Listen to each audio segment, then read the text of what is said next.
Let's look at the while loops lab. So again, this has multiple programs inside of one program to help you work with while loops in different ways. So this is the starter code. I have a clumsy cat over there, um, but otherwise, there's a program in main that will call each of the programs up here, so you don't have to worry about dealing with main. And we'll just get started with the first part. So if I ran this, I could say choose program 1 and it will run program 1. At the moment it's blank, so it's not going to show anything. But we will go ahead and start here.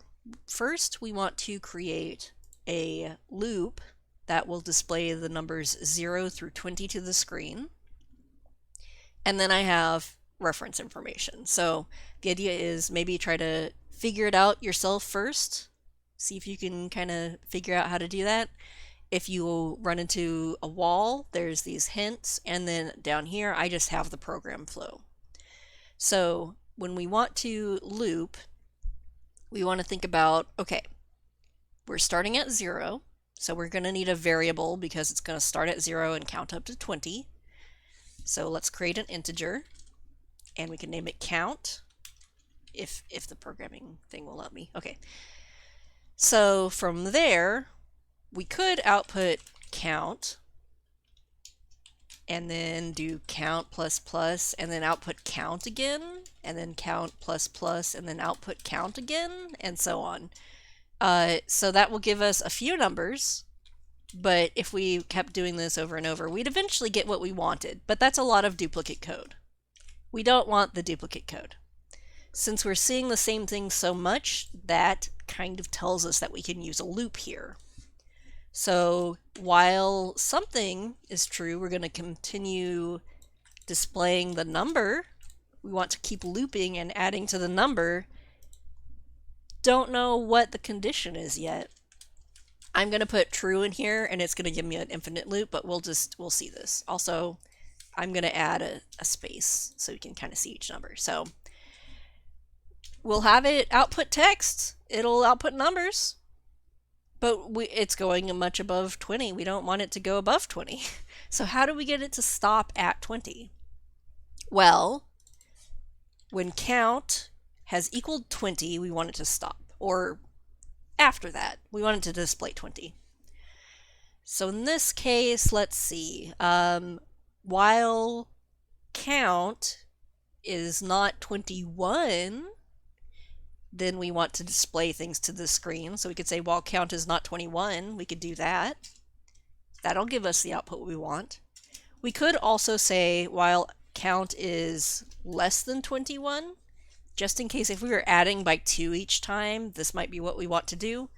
But as long as it's between the range we want, as long as it is less than 21 or less than or equal to 20, then we have the output we want. Now, notice that I have to have count plus plus in here, because if I don't, it will continue to loop forever and it will be stuck at 0. And in this case, once we add that count plus plus, then it will know to add 1 each time.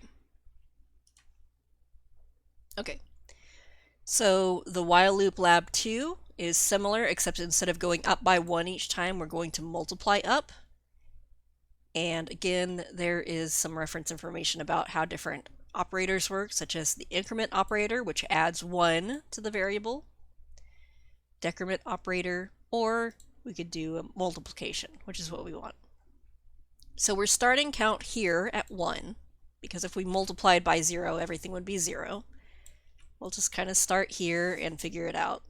We don't want count to go up by 1 each time. And we want count to at least get to 128, so we're going to change this to 128. And then we're going to do something else right here. We want it to double each time, go from 1 to 2, 2 to 4, so that's just times 2. 1 times 2 is 2, 2 times 2 is 4, 4 times 2 is 8, and so on. So we can say count is equal to whatever it currently is times 2, or as a shortcut, we could say, talking about Baldur's Gate, count multiplies equals 2, and run that. Run program 2. I initialized count at 0. We'll run this again. Try that again. 1, 2, 4, 8, 16, 32, 64, 128. So that's what we need. We can multiply count by 2, and this operator will do the multiplication and store it back in the same variable again. Okay, let's look at the number guesser, and then the rest of this lab you can do on your own. So we're going to have a program where the user guesses a number. We'll keep looping and ask them to guess it over and over again. And if they guess it too low, we'll display that message. If they guess too high, we'll display that message. And if they guess the secret number, then that's the end of the game. So we're going to need a variable to store the secret number. We're going to need a variable to store the guess that the user made, and then we'll have a loop as well. So int secret number. I'm going to just set this to 5 in int guess. And then I'm going to have a loop running over and over and over again. And we want it to run at least one time because we want to give the user a chance to guess the number, and maybe they guessed it right the first time and we don't need to loop anymore. So we can say do while and then some condition. This is a do while loop. It will always execute at least once, whereas with a normal while loop, if this were false to begin with, it would just not execute the loop at all.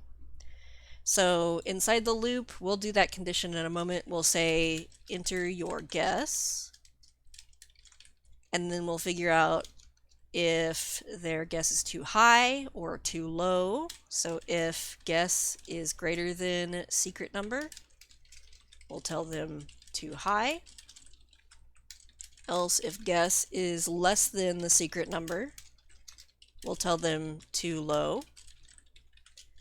Otherwise, the only other case, if it's not too high and it's not too low, then it's the equal to. So then we'll say, that's right.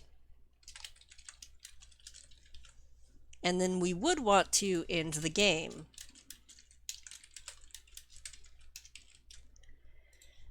But how do we get it to stop? Well, I like to make a variable called GameDone and set it to false, and just have this loop while the game is not done. So I can say while game done is false, or while not game done.